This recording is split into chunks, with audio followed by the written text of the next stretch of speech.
Doom Eternal, a game about killing and jumping to places to do more killing. Saying this might make me sound like a serial killer, but it's really fun. This should come as no surprise to anyone who's heard about the game, as it's garnered a big fanbase and there is no shortage of videos on YouTube that talk about how good the game is to play. While playing through the game myself, I found myself very immersed in the game, and I'm confident I'm not the only one. So today we're taking a look at how Doom Eternal managed to become one of the most immersive games that I've played in a long time. For the point I will be making throughout the video, I think it's important to say that I played through the game on Ultra Violence on PS4, which I found very challenging. And I promise the difficulty will come up later. I'm not looking to flex my average gaming skills on anybody here.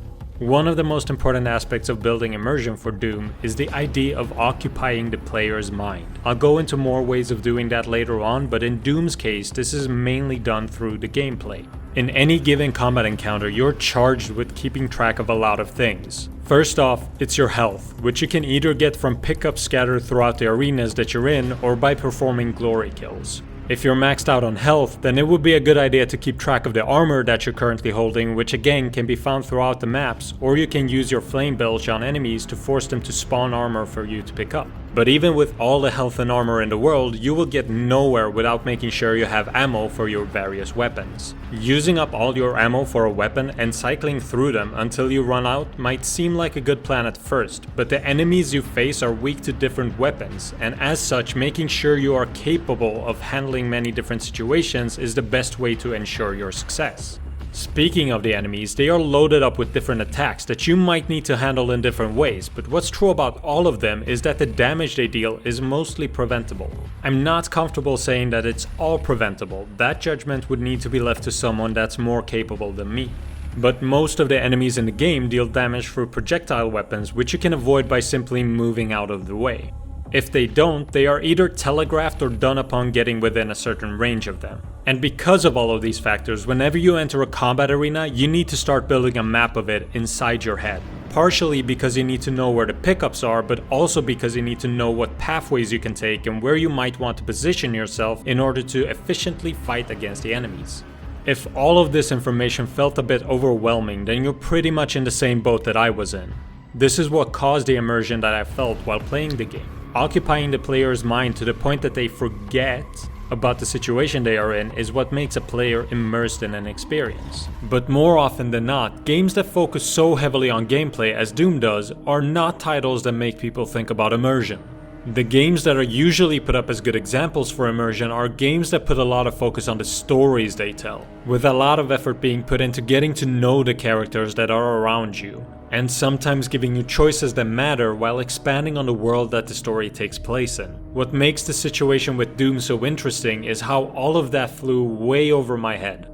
I'm not trying to bash the game here, as there was clear effort put into the world and the story, but to someone like me who didn't play Doom 2016 and didn't read any of the logs that you find throughout the world, nothing really stuck with me. I didn't feel like I had a better grasp of the world and my mission as time went on.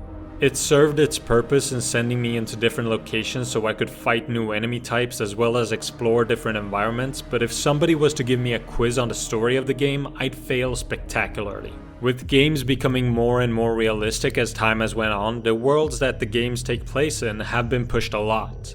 There are clear examples where games make use of better technology to push the believability of their worlds. Nowadays we have trees blowing in the wind, believable interaction with things like water and snow, as well as the general world being a lot more filled in. A good example of this can be seen in Resident Evil 3. When looking through Jill's apartment, we can see many things scattered around that tell us a lot about her as a character. You can see that the apartment in general is a mess, and the most structure she has is located in her investigation work on Umbrella, which points to her being very dedicated to her work.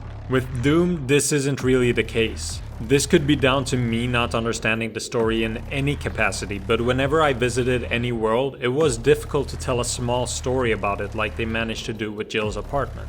And sure, while judging Earth and Doom that's going through an apocalypse by the same standards as other depictions that don't might seem unfair, inconsistencies to the believability of the worlds can be found throughout. There are secrets in the game that make no logical sense, and it's difficult to see anyone being able to live in the worlds that you visit throughout the game. Many games that try to make relatable worlds like this oftentimes make use of the player character as well. This is something that Red Dead Redemption 2 made use of a lot, where your actions had weight behind them to the point where a lot of people, me included, found it to be overbearing. But it would be hard to argue that it doesn't help make the character feel more ingrained with the world as a whole. It adds another layer on top of all the intricacies of the world to make everything into one cohesive world. And as with all the other comparisons that I've made, Doom is very different in this regard as well. The movements of Doom Guy are clearly not something that you're meant to consider realistic or relatable. This makes sense story-wise, since one thing that I did pick up on is that the Doom Guy isn't supposed to be some guy, but rather someone who is more than human. And the movement is there to serve the gameplay first, rather than trying to be a catalyst for grounding the character in the world. So it's pretty clear that Doom is very different in how it approaches immersion. I'm not saying that these other titles or games that follow a similar path are less immersive than Doom by default, but I believe it to be a very subjective matter. Doom Eternal manages to get your brain focused on it by putting its power into the gameplay aspect, while many other games split up their focus into multiple different aspects that when combined create something that can get you focused on the world.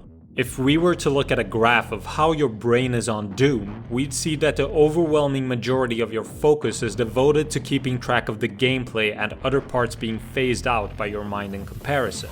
With other games, the graph might look a bit different, with some focusing more on story, world building, and character grounding. A game being set up in different ways shouldn't be considered lesser because of it, but rather be judged on their own merits within the scope of what they are trying to achieve. In the case of Doom Eternal, I've mentioned a lot of things that could be considered criticism, but to me it's been acting as an acknowledgement for what the game does well and where the focus while developing the game seems to have been put.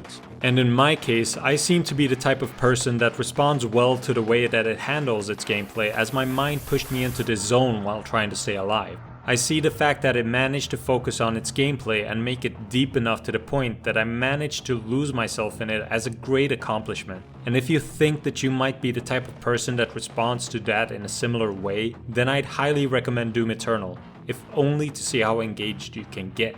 If you, on the other hand, play games for things like the story or some of the other parts that I mentioned, then Doom could serve as an interesting experiment to see how you respond to games that put that stuff more in the background. If you happen to be convinced based on what I've told you that you won't be immersed by it, then it's still a very fun game and I'd probably recommend anyone to at least give it a try. Thank you for watching, and I hope that you enjoyed the video. If you did, consider subscribing to the channel or leaving a like. If you didn't, then I ask you to let me know what made you dislike it in the comments, since I'm still very much learning about the process of making good videos, and I believe any feedback could have a positive effect. If you want to discuss the topic in the comment section, I'll be there to continue the discussion. I'd also like to take a moment to thank a friend of mine who helped me pick out the parts for my new computer. The delay between my last video and this one can be largely attributed to the fact that my old computer started dying on me, and my friend helped me pick out the parts that would be good for the purpose of making videos. So if you're watching this, know that your help is greatly appreciated, and thank you. You can also follow me on Twitter if you'd like, @budding_basil. I'll be posting thoughts about games I'm playing alongside updates of my videos there. Thank you. Have a great day.